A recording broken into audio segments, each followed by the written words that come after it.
Assalamualaikum warahmatullahi wabarakatuh. Alhamdulillah rabbil alamin wassalatu wassalamu ala asyrafil anbiya'i wal mursalin sayyidina wa habibina Muhammad wa ala alihi wa sahbihi ajma'in. Kaum muslimin muslimat rahimakumullah. Mari kita tidak henti-hentinya memanjatkan puji syukur kepada Allah, karena dengan nikmatnya Allah masih memberikan kita kesempatan untuk menjalankan kewajiban kita dengan keadaan sehat walafiat. Tidak lupa salawat serta salam tercurahkan kepada Nabi Muhammad SAW, keluarganya beserta sahabatnya. Semoga kita semua mendapatkan syafaatnya dan mendapat petunjuk hingga hari kiamat nanti. Baik. Sekarang saya ingin membahas hasad dan yang berkaitan dengannya. Pengertian hasad ialah, secara singkat, para ulama mendefinisikan hasad, iri dengki atau dengki, iri hati atau dengki, ialah dengan al-iradatu fi izalatin ni'mal akharin, yang artinya keinginan untuk menghilangkan suatu nikmat yang ada pada orang lain, yang melekat pada orang lain. Kemudian ada juga ghibtah. Ghibtah adalah mengharapkan nikmat orang lain tanpa mengharapkan hilangnya nikmat orang tersebut, nikmat orang yang ia dengkikan. Nah,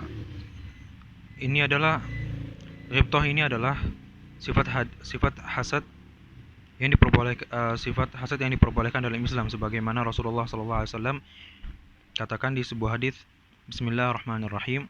Qala Bukhari rahimahullah taala, haddatsana al-Humaydi qala haddatsana Sufyan qala haddatsani Ismail bin Abi Khalid ala ghair ma haddatsnahu az-Zuhri qala sami'tu Qais bin Abi Hazim قال سمعت عبد الله بن مسعود قال النبي صلى الله عليه وسلم لا حسد إلا في اثنتين: رجل أتاه الله مالا فسلط على هلكته في الحق، ورجل أتاه الله الحكمة فهو يقضي بها ويعلمها.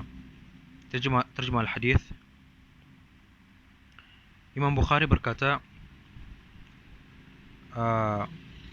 telah menceritakan kepada kami, Al-Humaydi telah menceritakan kepada kami Sufyan, ia berkata telah menceritakan kepadaku Ismail bin Abi Khalid dengan lafaz hadis yang lain dari yang dia ceritakan kepada kami Az-Zuhri, berkata, aku mendengar Qais bin Abi Hazim berkata, aku mendengar Abdullah bin Mas'ud berkata, Nabi Muhammad SAW bersabda, tidak boleh mendengki kecuali terhadap dua hal: terhadap seseorang yang Allah berikan harta, lalu dia pergunakan harta tersebut di jalan kebenaran, dan orang yang diberikan hikmah, dan seseorang yang Allah berikan hikmah lalu dia mengamalkannya dan mengajarkannya kepada orang lain. Taib. Jenis hasad di hadis barusan adalah ghibtah. Sebagaimana Ibn Jauzi berkata bahwasanya hadis tersebut memiliki 3 pandangan. Salah satunya maksud dari hasad di sini adalah ghibtah, dan ghibtah adalah mengharapkan nikmat orang lain tanpa mengharapkan hilangnya nikmat orang itu. Taib. Adapun pembagian hasad, macam-macam orang hasud. Bagian pertama adalah orang yang mengharapkan hilangnya nikmat orang tersebut, kemudian ia zalim gitu dengan perbuatan dan perkataannya. Kemudian bagian pertama ini ada 2 macam. Yang pertama adalah orang yang mengharapkan nikmat itu pindah ke dirinya. Kemudian yang kedua, orang yang mengharapkan nikmat itu pindah ke dirinya, dan dari mereka ada yang hanya berusaha menghilangkan nikmat orang yang ia dengkikan meskipun nikmat itu tidak berpindah kepada dirinya. Kemudian bagian kedua adalah orang yang hasad terhadap orang lain, kemudian ia tidak zalim kepada orang yang ia dengkikan dengan perbuatan maupun perkataan. Dan bagian ini juga ada dua macam. Yang pertama adalah orang yang tidak mampu atau tidak memungkinkan untuknya menghilangkan rasa hasadnya, tapi ia mampu menguasainya, maka ia tidak berdosa. Kemudian yang kedua adalah orang yang dengan sengaja melakukan itu dengan pilihannya, mengulanginya, kemudian menampakkannya, sehingga nikmat orang yang ia dengkikan hilang.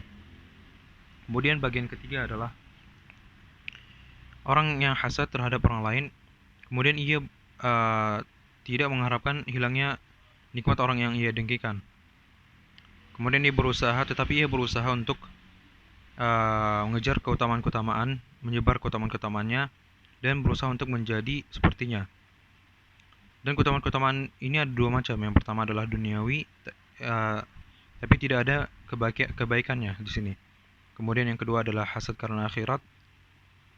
Ya, dan macam ini juga disebut dengan ghibtah, seperti yang saya jelaskan tadi. Kemudian yang terakhir adalah bagian keempat adalah orang yang hasad terhadap orang lain, namun ia berusaha untuk menghilangkan rasa hasadnya. Dan kemudian ia membantu orang yang ia dengkikan, mendoakannya, menyebar keutamaan-keutamaannya. Dan ia berusaha untuk menghilangkan rasa hasadnya hingga ia menggantinya dengan cinta. Dan ini adalah iman derajat yang paling tinggi, dan pemilik sifat ini adalah orang mukmin yang sempurna, yang mencintai saudaranya seperti ia mencintai dirinya sendiri. Baik, hadza minni wa syukran ala husni istima'ikum wa ihtimamikum. La taqul wa wada'an, walakin ila liqa akhar. Wassalamu alaikum warahmatullahi wabarakatuh.